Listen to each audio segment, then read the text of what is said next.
I dedicated a year to caring for what I believed was my fiancé's ill sister-in-law's infant, only to discover it was his child from an affair.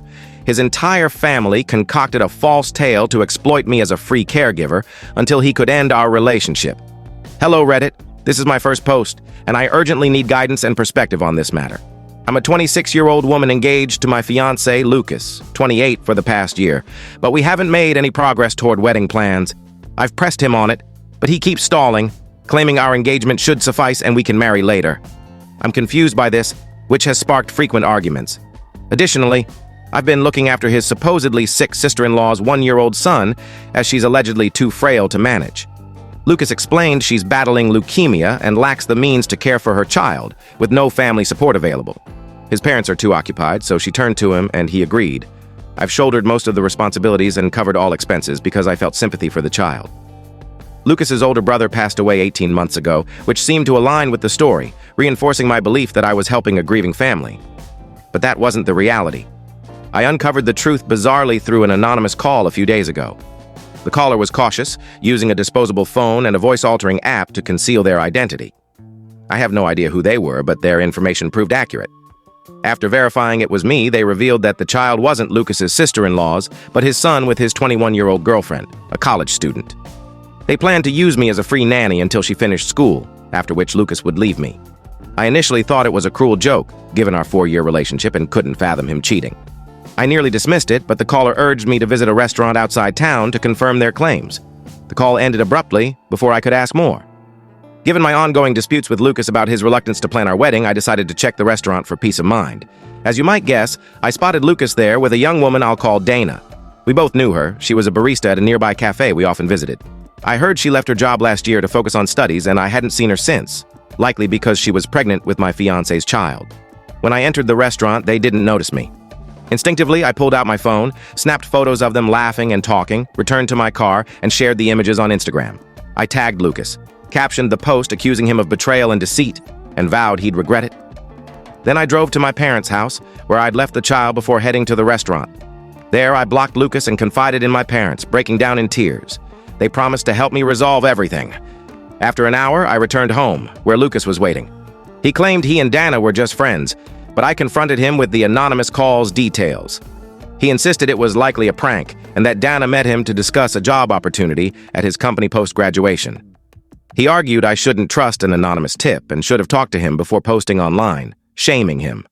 I refused to back down, demanding a paternity test to prove the child wasn't his. He agreed, but acted offended, saying it wasn't my job to demand he needed to prove anything after our years together. He's been painting me as unreasonable, and his family joined in. His parents and sister-in-law called it appalling that I'd suspect them of lying, arguing it disrespected his brother's memory by suggesting the child was Lucas's and they'd fabricated the story. Now I'm doubting myself. Am I wrong for believing my fiancé cheated and that the child is from his affair? Edit. I forgot to mention, causing some confusion in comments, so I'll clarify. Lucas's sister-in-law, Jenna, and his brother lived in another state, so we rarely saw them, only during holidays.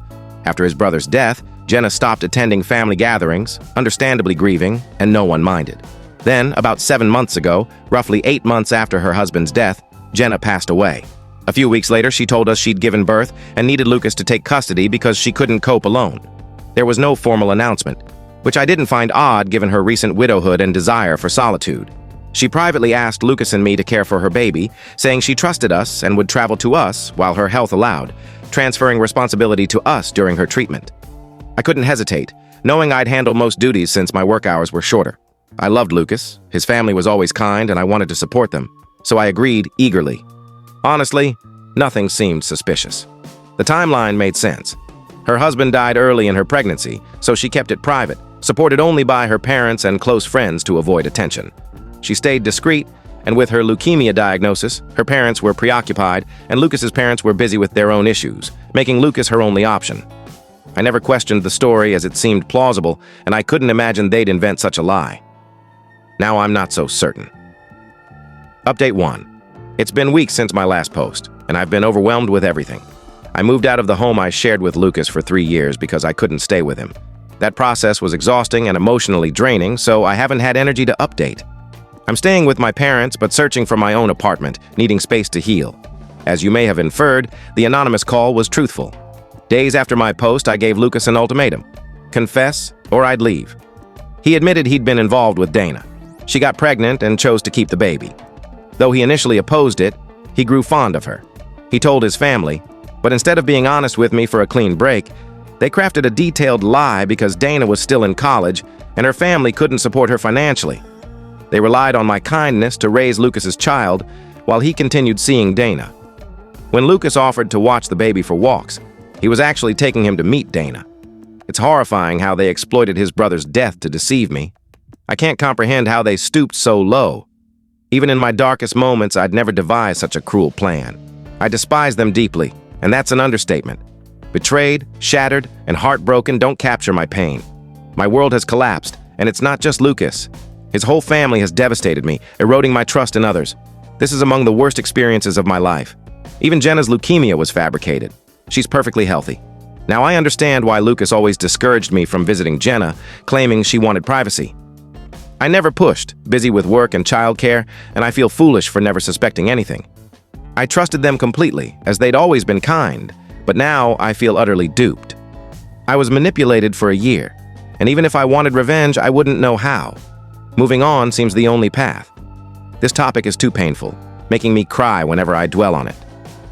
Regarding the anonymous caller, I learned their identity.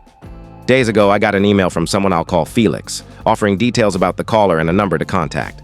Initially, I planned to ignore and block it to distance myself from Lucas and Dana, but curiosity won. I called and discovered the tip came from Dana's brother, who learned the truth weeks before acting.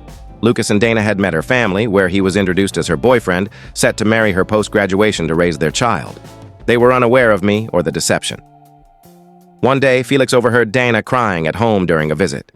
Concerned for her or the baby, he inquired, and she broke down, revealing everything. She'd fought with Lucas, feeling insecure about me and wanting him to leave me immediately. He refused until she graduated and could support herself and the baby, leading to their argument. Overwhelmed, she confessed to Felix, asking him to keep it secret. Unable to stay silent, he called me anonymously to avoid breaking Dana's heart. But Dana deduced it was him when I found out days after her confession. She confronted him, and he admitted it, also telling their parents. Her family was furious, unaware she was involved with an engaged man, labeling her a homewrecker. They disapproved, unlike Lucas's family, who lied to protect him. Dana's family seems decent, with her as the exception.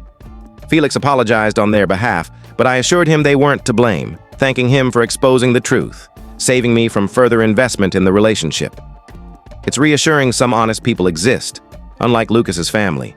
Now I'm focused on moving forward. It's tough, not just leaving Lucas, but also detaching from the child I raised for a year, to whom I grew attached. I miss him and hope he's cared for, but I can't return. It's heartbreaking, and I often wonder why this happened to me, but there's no answer. I'm trying to accept it and move on. Update 2. A month after ending things with Lucas, his sister-in-law, Jenna, called me from an unknown number to apologize. I hung up upon realizing it was her, but grew curious about her intentions. When she called again, I answered, stating I wasn't interested, but secretly wanting to hear her out while setting a firm tone. She expressed regret for her lies, saying she'd been reflecting on my pain and felt guilty, imagining herself in my position. She claimed she'd cut ties with her family out of remorse. I told her apologies couldn't undo my wasted time, and that no amount of regret would earn my forgiveness. I demanded she stop contacting me, hung up, and blocked her. Hours later, she emailed, admitting apologies were futile. She'd been thinking of her late husband's disapproval, which spurred her to reach out, but my response showed her actions were unforgivable. She vowed to remain sorry and avoid Lucas and her in-laws, though I doubted it would matter to me. I unblocked her and called, sarcastically suggesting that if she was truly remorseful, she and her family should repay my expenses for the child, implying it might honor her husband. She took it seriously, promising to try. Perhaps something tangible might come from this, so I won't leave empty-handed. Update 3. 2 weeks after my last update, Jenna contacted me again, as I hadn't reblocked her. She texted that Lucas wanted to discuss repaying my expenses, and they'd agreed to reimburse me if I provided an amount. I consulted my parents, who encouraged me to pursue it, noting the significant sum I'd spent on the baby. The only drawback was interacting with them, but I decided it was worth it to avoid leaving as a fool. The next day, I told Jenna I was ready to negotiate and had a figure, calculated with my accountant father for accuracy. It wasn't exact, but close enough, confirming the substantial amount I'd spent compared to Lucas. I hadn't noticed earlier, viewing our money as shared, but he clearly didn't. I sent Jenna the figure, insisting I wouldn't deal with Lucas directly. She'd relay his messages. She said Lucas wanted to speak, but I held firm. He eventually agreed to pay monthly checks, unable to cover the full sum up front. To ensure compliance, I told Jenna I'd hire a lawyer to draft legal documents, including a clause adding increasing interest for missed payments. Surprisingly, he didn't object. With the signed agreement, I'm confident I'll recover my money, feeling vindicated and less defeated. It doesn't erase the pain, but it eases the sting. Update 4. Months since my last update, payments have arrived consistently, which is positive. I heard Lucas and Dana are marrying, and he boldly invited our mutual friends, despite everyone knowing he cheated, as I'd posted about it immediately. I removed the post, but the story lingers. I was shocked he thought friends would attend, given they've shunned him since. They informed me of the invitations, sharing proof of their declines. Some may call my satisfaction petty, but I'm unapologetic. I've stayed in contact with Felix, not as friends, but for occasional updates on Lucas and Dana. He mentioned Lucas relinquished our old house due to high rent, unaffordable without me, especially with a baby. They moved to a smaller, less desirable apartment. With my monthly payments, childcare costs, and Dana's impending graduation, plus her parents cutting financial ties after disapproving of her choice, Lucas is struggling. Her family preferred she raise the child with their support, allowing Lucas weekend visits, but she refused, leaving home. They've since stopped speaking, leaving Lucas to support her fully. I'm genuinely pleased about his predicament.